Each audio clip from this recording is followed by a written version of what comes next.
Boa tarde. Boa tarde, professor Duda Trevisani. Tudo bem? Tudo bem. Bom, é um prazer receber o médico sanitarista, Dr. Eduardo Jorge, que foi nosso candidato a presidente da República pelo PV nas últimas eleições e que tem toda uma história voltada à ecologia, a medidas sanitaristas e etc, e etc.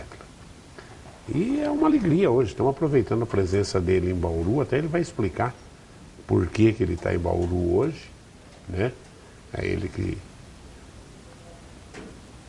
participou da eleição para presidente e adquiriu toda uma visão global desse país e como deputado federal foi um dos deputados mais atuantes na época dele. Deputado, qual o motivo da presença do senhor em Bauru hoje? Bem, então primeiro quero saudar os telespectadores aqui da região de Bauru. Eu sou nascido em Salvador, na Bahia, uma linda cidade, primeira capital, mas vim morar em São Paulo em 1971, na cidade de São Paulo, na capital, né?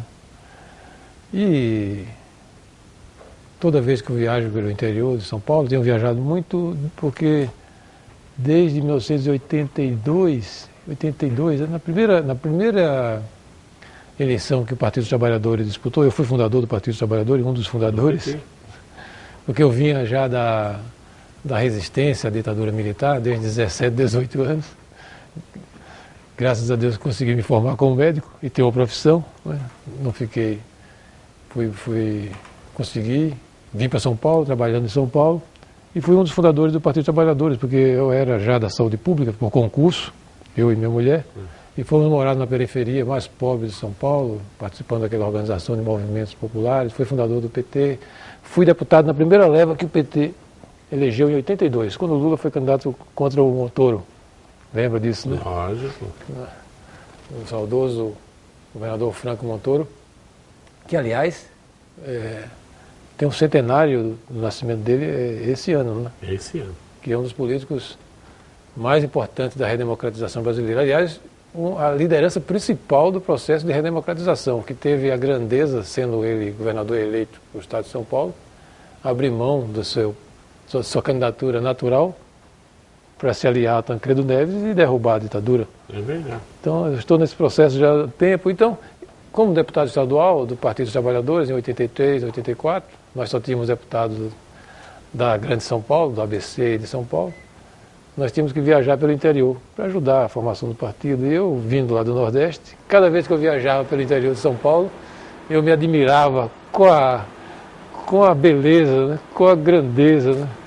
O equilíbrio das cidades do interior de São Paulo, né? É outro país. É verdade. Vocês, aqui no interior de São Paulo, estava falando para o Raul, nosso colega aqui, médico de Bauru, é como se vivesse na Europa. Cidades equilibradas, cidades com trabalho. Eu estou vindo agora de Lençóis, por exemplo, no debate, e vejo, né, é uma cidade quase de pleno emprego, né? Apesar de toda essa crise violenta de desemprego que a gente vive, com quase 12% de desemprego, você vê que vocês aqui conseguem manter minimamente o emprego do trabalhador. Cidades bem administradas, eu sou um fã e acho lindas cidades do interior de São Paulo. Vim aqui porque agora no Partido Verde, desde 2003 no Partido Verde, eu tenho participado de um processo de formação política. Os partidos políticos mantêm uma fundação de educação política, umas mais ativas, outras menos ativas. A do Partido Verde, nesses últimos 2 anos, tem sido bastante ativa.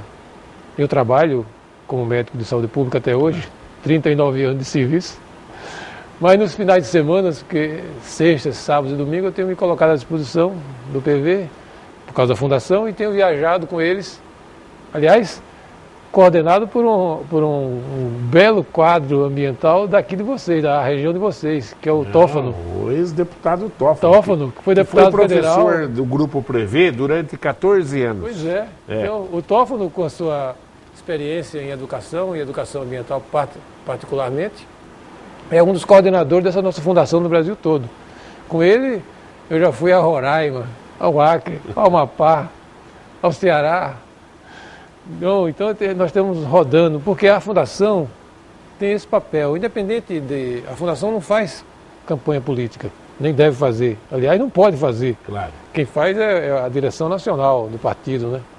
Uma parte do fundo partidário vai para essas fundações para fazer educação política, para debater as ideias que o partido tem do ponto de vista ideológico, independente de eleições. Então aqui nós não estamos falando de eleição, claro, embora tenha uma eleição na porta, nós estamos fazendo um programa de formação política nacional. Claro. E agora coube o Tófano, depois de levar a sua experiência para o Brasil todo, resolveu voltar um pouquinho para a terra dele, né? Nós vamos ficar... Fomos a Lençóis. O senhor já foi a Jaú, que é a terra do Tófano? Ainda não. Mas o senhor vai ficar encantado. Jaú é uma terra roxa. A terra boa, linda terra, coisa fantástica, né? Terra.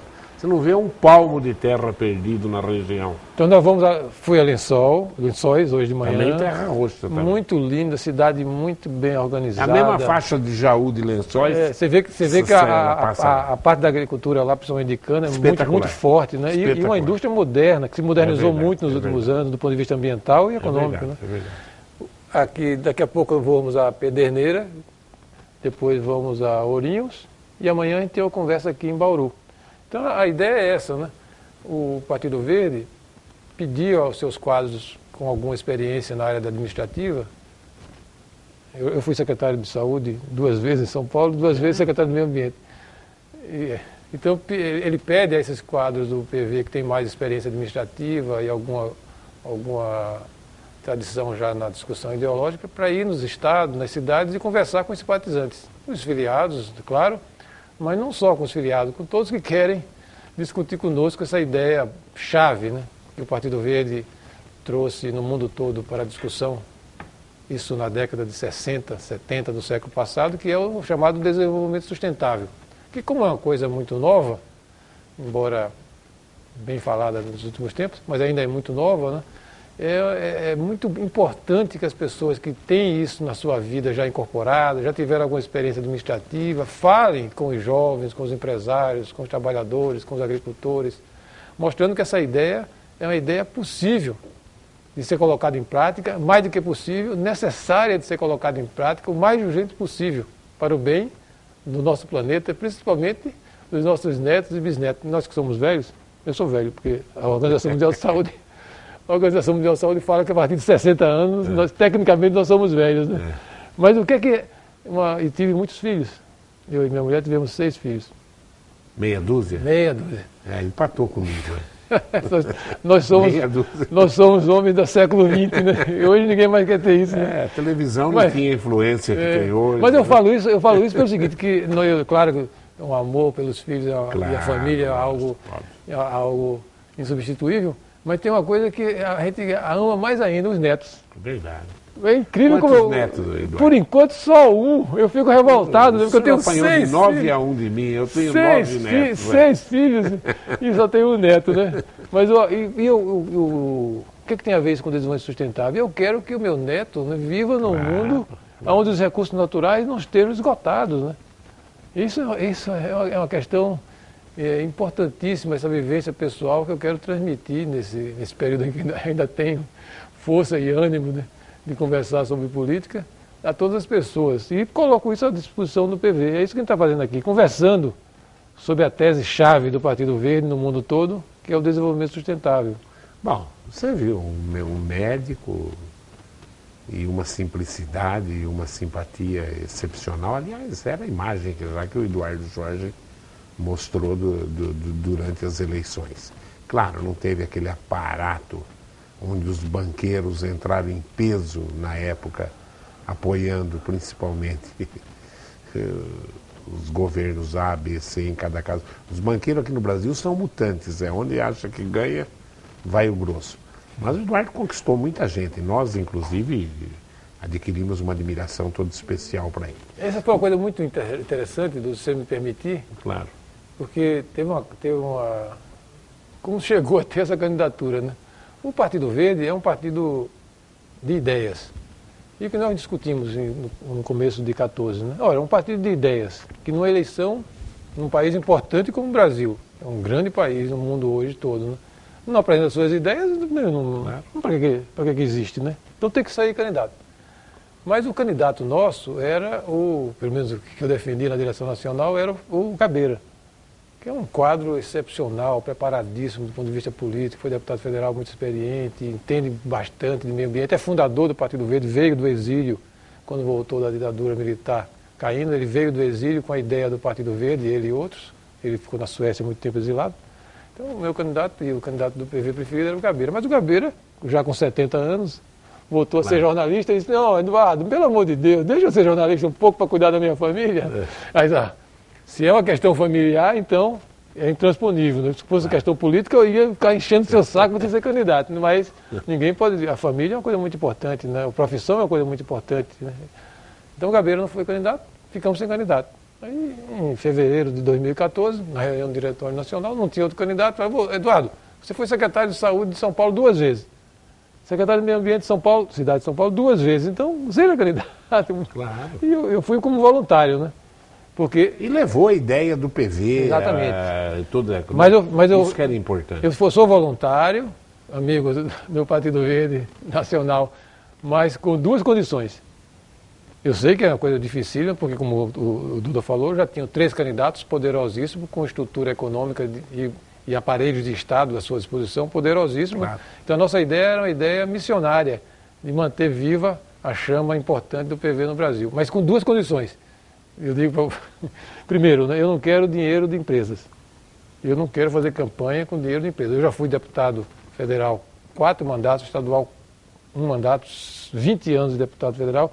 Esse tipo de financiamento de campanha está apodrecendo os partidos. Claro. Eu fui do Partido dos Trabalhadores até 2003. Saí em 2003 porque perdi a confiança na direção. Embora tenha muitos amigos no PT, tem gente maravilhosa no PT até hoje, são meus amigos até hoje. Eu e minha mulher dedicamos boa parte da nossa juventude a esse partido, né? Mas saí em 2003 quando eu perdi a confiança na direção e porque... Era isso que eu ia perguntar. Você foi um dos fundadores do PT. O Hélio Bicudo também foi, e ele é um dos... O Hélio estava conosco desde o começo. Claro, um dos colocadores da cassação. O Hélio é um ícone da luta contra a ditadura militar. Foi ele o homem que enfrentou o Esquadrão da Morte aqui em São Paulo durante a ditadura militar. É um homem de uma coragem. Por que o Eduardo Jorge saiu do PT? E antes disso, deixa eu terminar a história do PV. Então eu disse, as 2 condições que eu quero. Eu não quero financiamento de empresas, porque isso está apodrecendo a política no Brasil, inclusive o próprio PT, que era uma religião, e está apodrecido, está se apodrecendo, por causa disso, por causa da influência do poder econômico, que faz os candidatos e depois exige que o candidato funcione como lobista dele lá dentro do governo, seja no parlamento ou seja no executivo. E segundo, tem que ter um programa, porque como o PV é um partido parlamentarista, não pode ser candidato de pessoa, de homem, de mulher. Primeiro o programa. Mas já estamos atrasados, a gente já está atrasado na eleição. Primeiro programa, vamos perder um mês no programa. Não, vamos ganhar.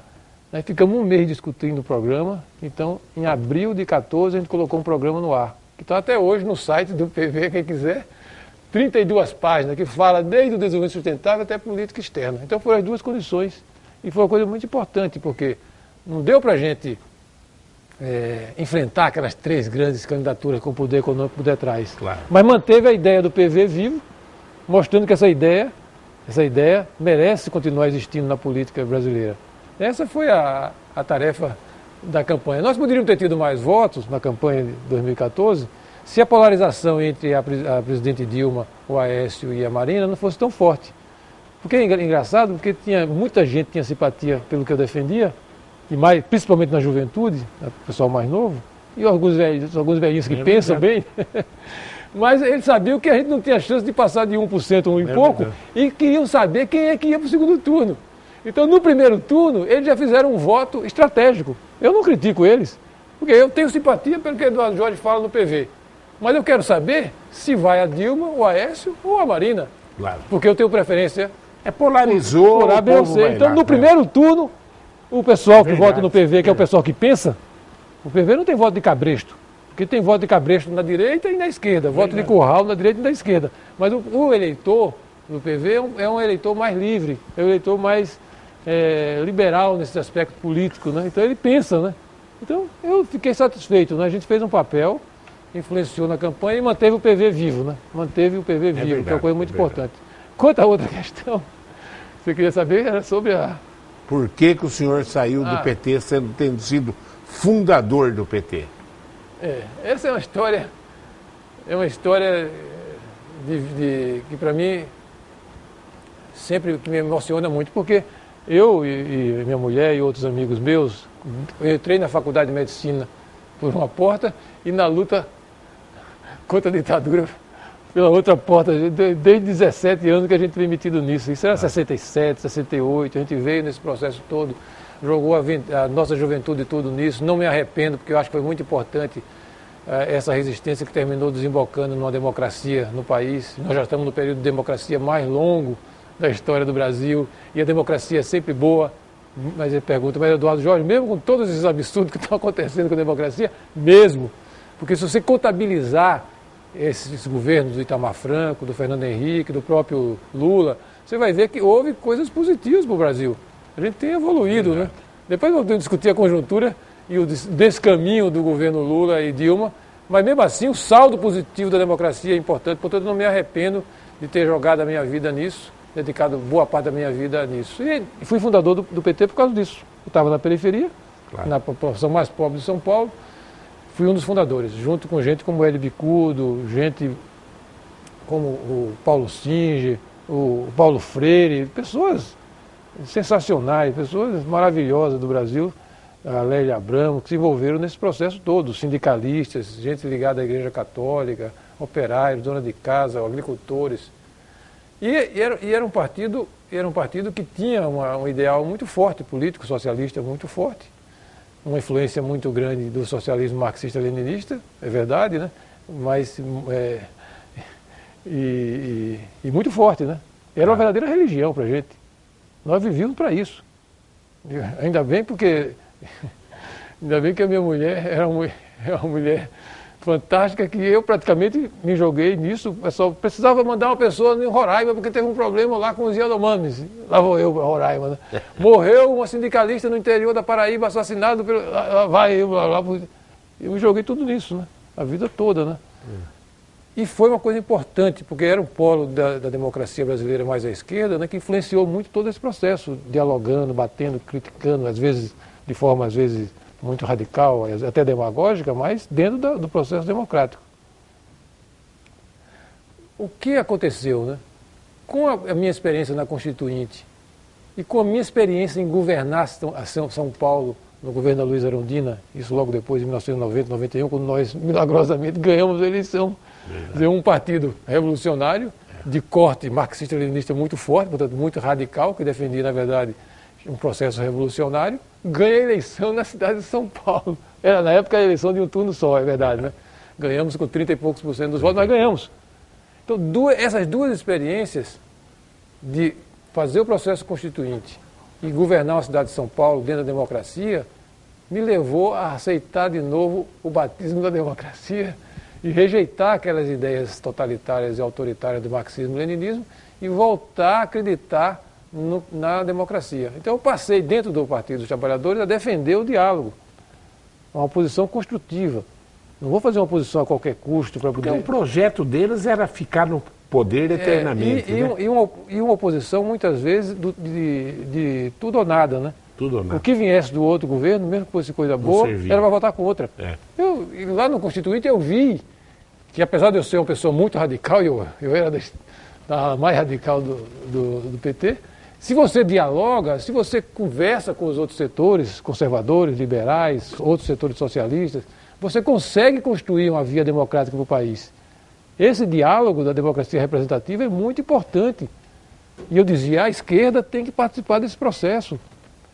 Por quê? Porque os processos totalitários que nós tivemos no século XX, que as pessoas se esquecem, e muitos jovens se esquecem, muitos jovens continuam seduzidos pelos ideais marxistas-leninistas em vários partidos aqui no Brasil, porque se esquece que nós já fomos governo em metade do mundo. Do mundo. Como metade do mundo?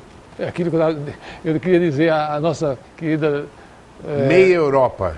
Nossa querida candidata do PSOL, Ásia inteira, durante quase. os debates, eu dizia, leia, porque nós governamos a União Soviética, governamos a China, governamos Cuba, Vietnã, a Hungria, Tchecoslováquia, Romênia, Polônia. E esse método de governo totalitário, esse método de governo centralizador, esse método de governo ditatorial, esse método de governo que exclui as outras correntes políticas, inclusive as outras correntes de esquerda, não deu certo. Então a gente tem que reavaliar. Se quer continuar discutindo do ponto de vista da prioridade social, que é isso que o socialismo em si deve defender, você tem que reavaliar a experiência política e aceitar a democracia. A democracia representativa não é uma questão capitalista, burguesa, é uma conquista da humanidade. É uma coisa recente, relativamente recente. E o interessante ainda... Então eu fui aprendendo essas coisas na prática, na Constituinte, governando a cidade de São Paulo, que é uma cidade de 11 milhões de habitantes que eu tinha, secretário de saúde, comandando mais de 30 mil trabalhadores, eu tinha que dialogar com todo mundo. Eu fui voltando e fui me incompatibilizando com essa visão muito totalitária que ainda existia dentro do PT. Só para complementar, e o leste europeu abandonou aquele socialismo marxista espontaneamente, por eleição. Quer dizer, sem ter revolução. Quer dizer, aquela consciência nacional de que aquilo não servia. Mas graças a Deus foi assim, porque a matriz, onde estava, que era considerada a sede, o Vaticano Vermelho, quebrou. Quebrou, exatamente. Porque se ele não tivesse quebrado, teria acontecido como aconteceu na Hungria. Concordo. Como aconteceu na Tchecoslováquia. Que foram os primeiros, né? Exatamente, que sofreram a intervenção com tanques. Então, esse processo me levou esse processo de adesão à democracia, continuando uma pessoa nos ideais socialistas, social-democráticos, que continua até hoje, mas com a democracia. Então, tinha uma discussão no Congresso, era o governo Itamar, era o governo Fernando Henrique, nós éramos oposição, mas eu era o responsável do PT pela área de seguridade social toda, porque era eu que entendia disso um pouco, né? Era saúde, assistência social e previdência. E tinham que vir coisas importantes, até como consequência da que tinham previsto na Constituição, medidas importantes tinham que ser tomadas, vinha sugestão do Itamar ou do Fernando Henrique, eram coisas que eram boas, eu queria apoiar e o PT queria votar contra. A Previdência, por exemplo. Verdade. Como eu estou dizendo a você, está na pauta de novo, né? Em 1992, quando eu voltei da Secretaria de Saúde para o Congresso, a Luiz Erundina pediu para tirar licença, fui ajudar no governo, como secretário de Saúde. Em 92 eu voltei para o Congresso e eu voltei convencido que, em 92, de que nós tínhamos que fazer uma reforma da Previdência. E estudei o assunto, porque eu era o responsável do PT por isso. Era eu que escrevia o programa, um dos que escrevia o programa do Lula naquelas primeiras eleições que ele concorreu, na área de Previdência, na área de Saúde. Eu era um deles. Então, em 92, eu já propus que tinha que fazer uma reforma da Previdência. Porque havia uma mudança evidente da longevidade, e é bom que isso aconteça, eu quero viver mais, você também, né? Claro. Era evidente que isso estava mudando, né?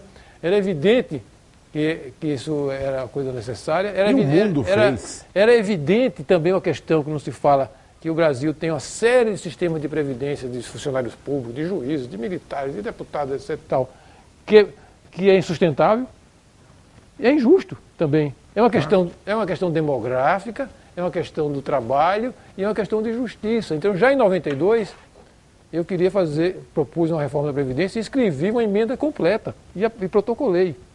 A gente tem um sistema de previdência única, nacional, básico, igual para todo mundo. Do camponês e do Maranhão ao juiz.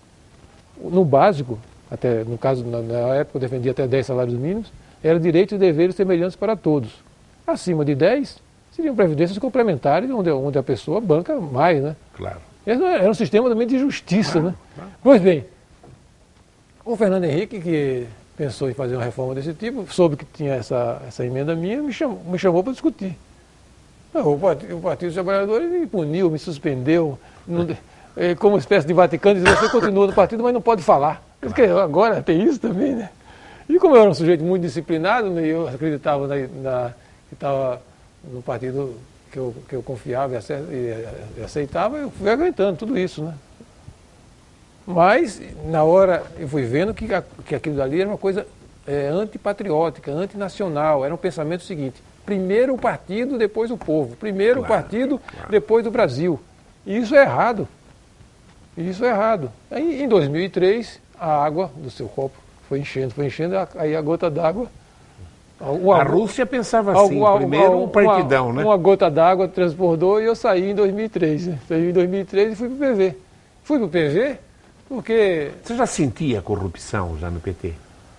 A corrupção, Trevisani, é implícita a esse sistema eleitoral que a gente existia, do financiamento. Verdade. Do financiamento empresarial é implícito. Por isso que eu digo, né, mesmo um partido que era religioso, como o PT era, né, que inclusive tinha uma influência da Igreja Católica muito forte, né, muito grande. Era religioso, né, ele não resistiu a esse apodrecimento, esse enferrujamento de um sistema eleitoral que é perverso. Em vários aspectos, não é só esse aspecto do financiamento de campanha, tem outros aspectos perversos também, né? E ele foi acontecendo. E à medida que o PT ganhava prefeituras, ganhava relação, é claro, com o poder econômico, né? Isso foi se acentuando. Isso foi mudando, inclusive, a composição da representação do Partido dos Trabalhadores.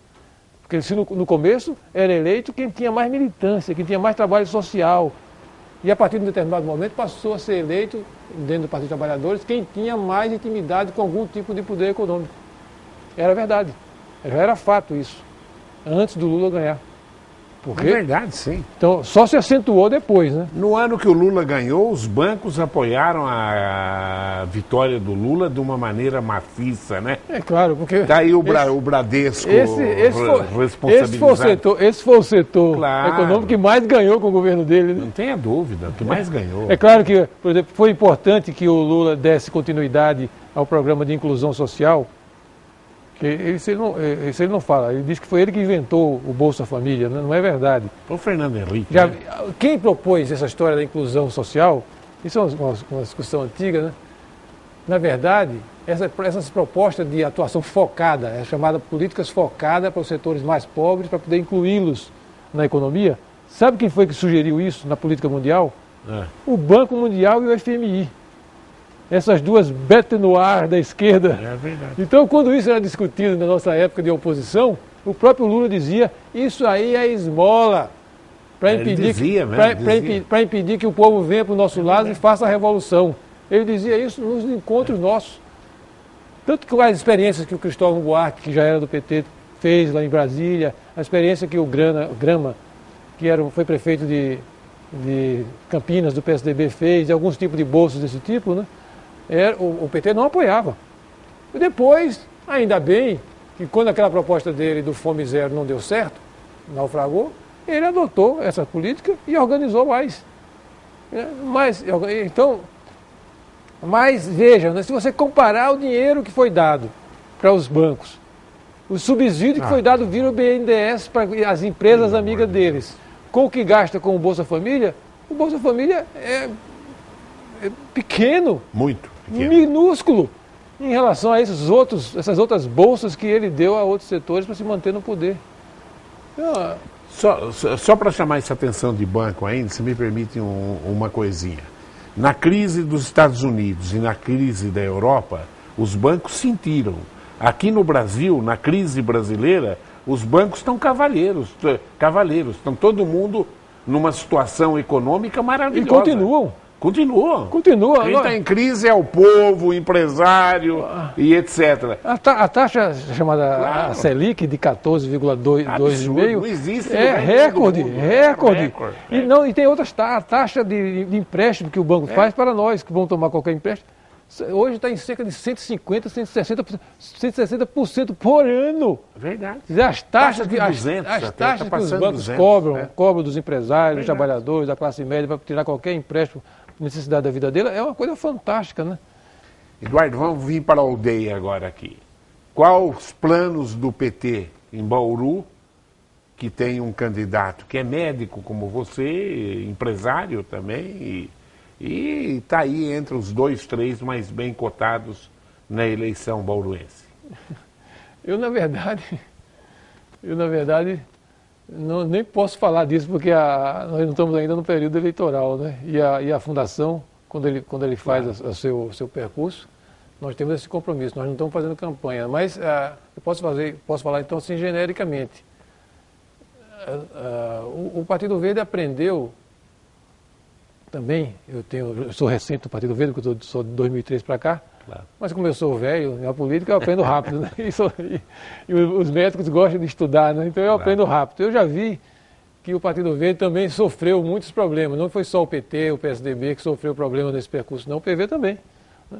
É uma ideia muito linda, né? Muito bacana, do desenvolvimento sustentável, falou quase sozinho disso na década de 60, 70 do século passado. Agora, com o apoio da ONU, a partir do final do século, essa ideia está se disseminando. Mas foi muito difícil o Partido Verde sobreviver esse tempo todo, da década de 70 para cá. Também sofreu muito. Muitas pessoas se aproximaram do PV somente para se eleger, e depois não defendiam as posições do PV. E o PV aceitava porque queria sobreviver enquanto partido, né? Então eu acho que agora existe um movimento, e principalmente na juventude que tem se aproximado do PV, de querer que o partido seja um partido mais ideológico. Que as pessoas que podemos ser poucos, mas que sejam bons, né?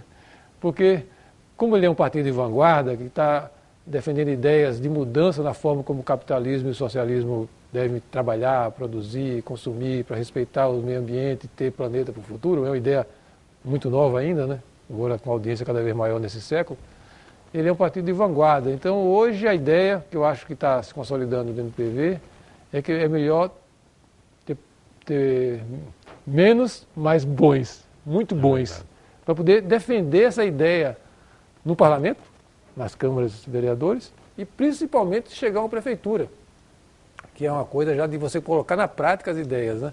Eu acho que aqui em Bauru, pelo que eu vi, já nessa região, o PV tem uma experiência já em Pederneiras, de ter sido governo algumas vezes.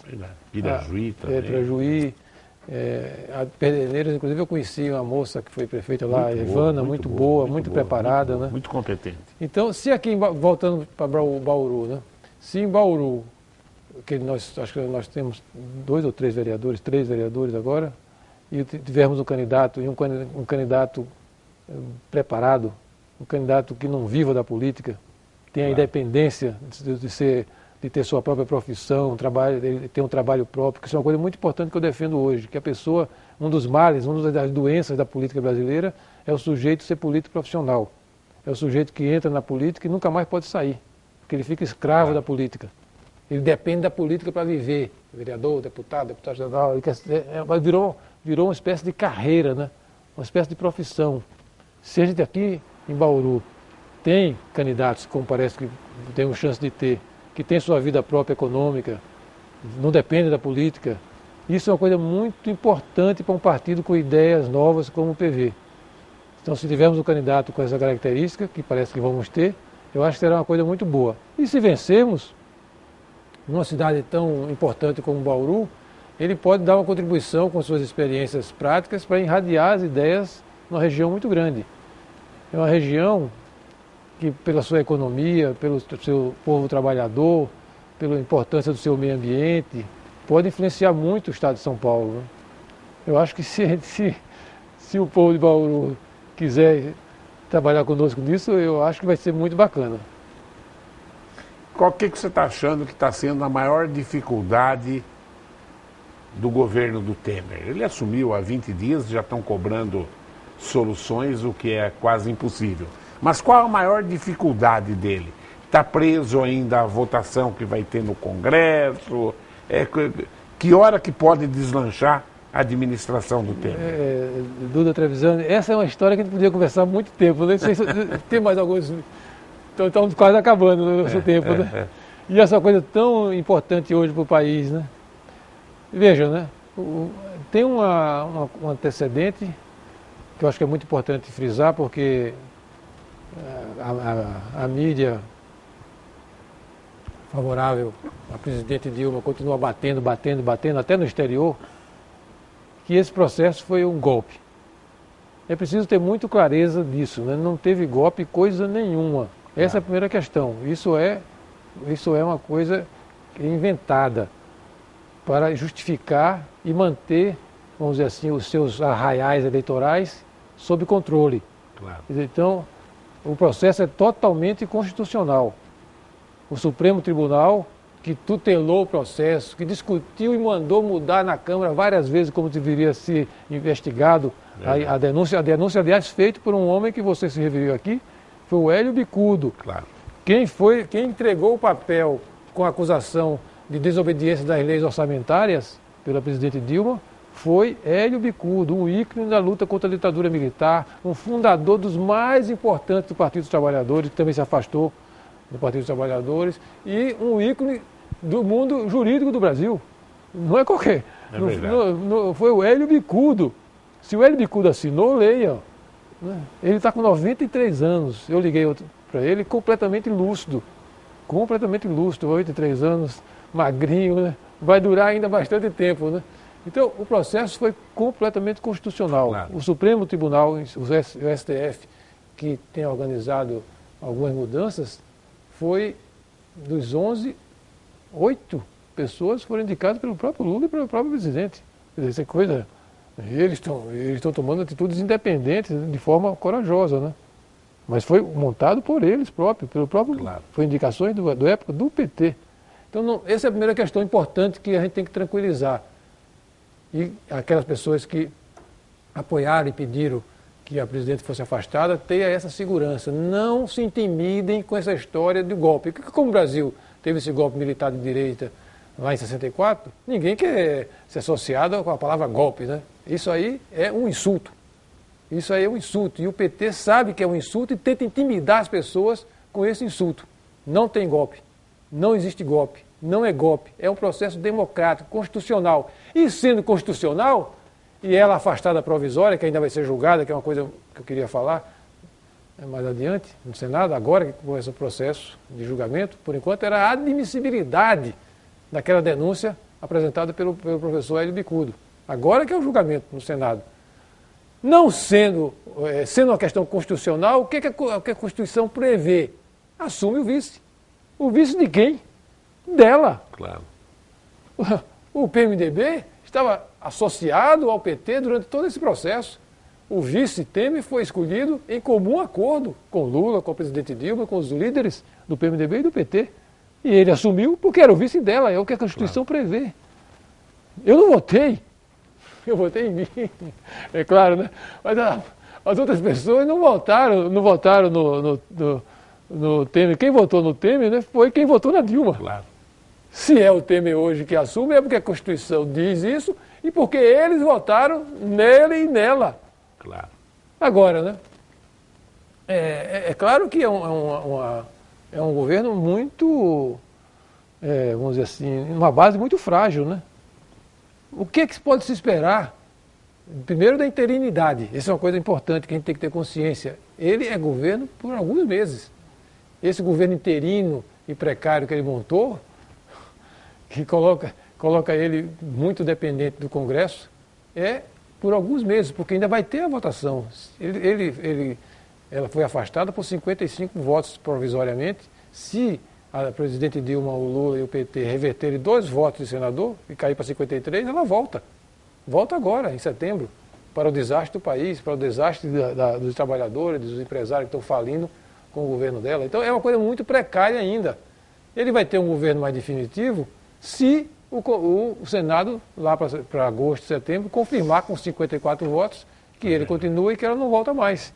Então, primeira coisa, é um governo ainda ultra precário, provisório, depende ainda de uma votação dificílima no Congresso Nacional. E o que se pode se esperar de um governo desse, que é um governo, insisto, que foi eleito com ela, com todas as limitações que isso tem? É que primeira coisa é que ele não interfira nas investigações da Lava Jato, que ele fique longe disso. Não interfira, deixe a justiça e a investigação seguir adiante. Se cair gente da turma dele que vá para fora do governo, primeira coisa é essa, é que ele fique, ao contrário da presidente Dilma, que estava tentando interferir, viu que ele queria nomear o Lula para proteger o Lula, ele não se meta nas investigações. Primeira coisa que tem que esperar do Temer é isso. Segundo, né, que ele refreie, inclusive, o apetite do PMDB em relação aos aspectos clientelistas que o PMDB, como o PT, aliás, não sei quem ensinou a quem, todo mundo sabe como é que ele refreie o apetite clientelístico dentro do PMDB e pare o máximo possível essas relações incestuosas com o orçamento público, com empresas estatais. Dê um basta nisso, dê um freio nisso na medida do que ele pode refrear dentro do PMDB.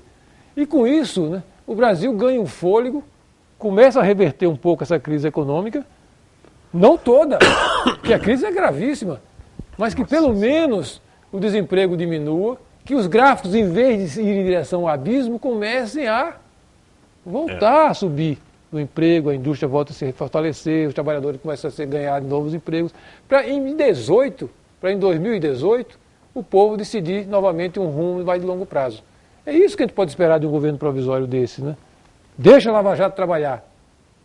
Pare esse apetite clientelístico que o próprio PMDB também tem em relação ao Estado, para o Estado ter fôlego.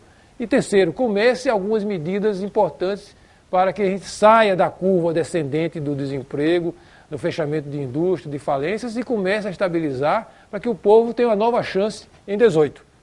Porque o povo, concluindo, né, o povo é que é responsável, na democracia, o povo é que é responsável também. Não é só o presidente Dilma, não é só o presidente Lula, não é só o Michel Temer, é quem votou. Verdade. É quem votou. Então a democracia é bela por causa disso. Votou-se em 14, está se sofrendo o que se plantou pelo voto, e agora em 18 nós temos outra chance de seguir um outro rumo. Sua opinião rápida. Da Lava Jato ainda sai surpresas desagradáveis para muitos políticos e agradáveis para uma grande parte da população brasileira que está ansiosa para ver ladrão na cadeia? Eu digo que infelizmente sim, porque eu não fico feliz com isso, né? Eu não fico feliz com o que aconteceu com o Partido dos Trabalhadores, com outros partidos, não é só o Partido dos Trabalhadores, não fico feliz com isso, né? Porque isso é ruim para a democracia, né? Mas é necessário. Vai sair ainda bastante coisa, né? Tem coisas boas. Tem coisas que vão continuar saindo. É só o caso da Petrobras, ali é um poço que não acaba nunca. 50 bilhões desviados da Petrobras. A maior empresa brasileira, uma empresa que é grande no mundo. Né? Era considerada, acho que a quarta do mundo. A quarta do mundo, é responsável praticamente por 10% do PIB brasileiro. Absurdo. E mais uma coisa que pouca gente fala, não é só a empresa que foi quebrada, né? Falam que fulano, o governo tal ia privatizar. A privatização foi o que aconteceu, ela foi privatizada por grupos políticos que a assaltaram. Claro. Essa é a privatização mais perversa que tem. É. Mas tem uma coisa que pouca gente se fala. As economias da classe média, de trabalhadores, de empresários, que foram colocadas em ações da Petrobras, porque era uma ação que se achavam altamente favorável, que foi reduzida a zero. Economias da classe média, de trabalhadores. Os americanos não queriam receber essa conta ainda, né? Você já imaginou? Vão querer receber. Uma família de trabalhadores, de classe média, tinha lá 20 mil, 30 mil aplicado. E eu conheço professor meu que fez isso. Reduziu aqui a zero. Nada. A zero. Zerou. Uma quebra tremenda, né, da economia popular. Teve também. Gente que trabalhava 30 anos, sacou o fundo de garantia, aposentou e botou na Petrobras. Claro, porque o fundo de garantia recomendava se colocasse lá. E perdeu tudo. Verdade. Eduardo, olha, eu conversaria mais 1 hora com você, mas infelizmente nós já estamos com 50 minutos de programa. O que você gostaria de falar mais para o telespectador da nossa região? Até porque, você já falou, Duda, a Fundação não me permite falar de política, nós pregamos ideias. Mas você gostaria que votasse no Partido Verde aqui em Bauru? De preferência. Porque, pelo que eu conheci, nós vamos ter qualidade aqui, né?